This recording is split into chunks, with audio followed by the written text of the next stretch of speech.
All right, I've been asked to read an excerpt from my essay, and I will give you as many roast bones as you need. This is the beginning of the essay. Our father drives a county bus and often works a double until midnight. On these nights, our mother ignores our bedtime. Throughout the evening, as we lose ourselves in TV or in G.I. Joes, she walks by and says, "Don't forget, your father's paying you a visit when he gets home." Headlights beam through blinds, and we peek to see if he has arrived. When he finally does, our mother greets him in silence 10 feet away with arms crossed, foot tapping. Denied a moment to kick off his shoes or grab a leftover pork chop, he is sent to our room where he sits at the foot of my brother's bed and faces the doorway. Our mother lines the two of us up in the hall. Our father folds his belt in half, thick black leather, a man's belt, and snaps it in the middle.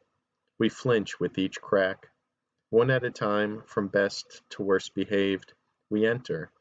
A high school wrestling coach in his spare time, our father finds respite from work and fatherhood at the gym. To him, weightlifting is meditation. His chest is so thick that, in a car, he cannot reach across himself to buckle his seatbelt. If we walk too slowly toward him, he says the sooner we reach him, the sooner it will be over. We pull our pants and underwear to our ankles. We bend over his knee. Our mother reaches to close the door. My 50-pound boxer Jade snaps savagely. I do not know how she got by our mother. Whenever we cry, yell, moan, or make any sound not described as perfectly calm, even when playing, she rushes to our side, growls angry and deep. Jade will put herself between us and anyone who threatens us, bite into flesh, never let go. She chokes herself as our mother struggles to pull her back across the threshold by the collar with one hand and close the door with the other. My dog's bark from the hall drowns our cries in the crack of leather on skin. Before we milked cow, herded goat, raised pig, an 8-year-old boy walked beside his dog wolf in Francis Chauvet Cave.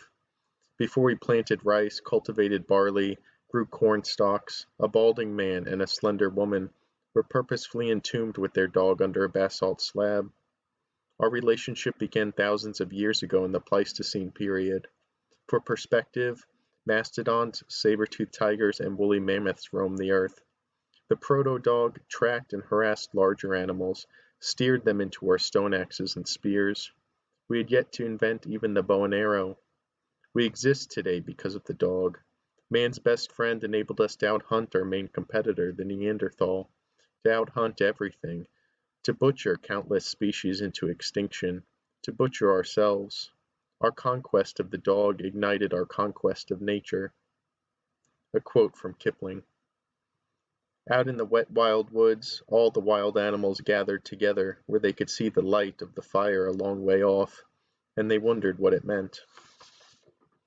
Home from college for my brother's high school graduation, I gather with family at Champ's Sports Bar after the ceremony. My new girlfriend and my mother, for whatever reason, discuss spanking children. I talk with my grandmother a few feet away, but pay close attention to their conversation.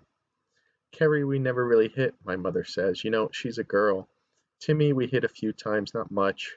He was pretty well behaved. Sean, we beat the crap out of. They laugh. I pretend not to hear. I think I feel shame for being spanked, for being incapable of following rules. Years later, I wonder if I felt shame for a different reason.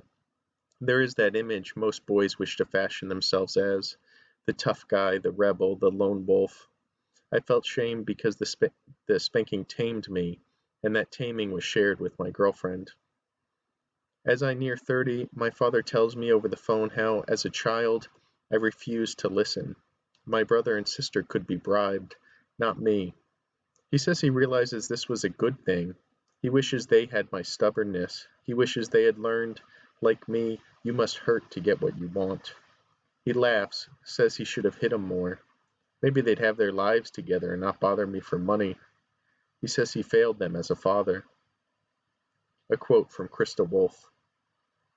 Somewhere along the road, she has learned that obeying and being loved amount to one and the same thing.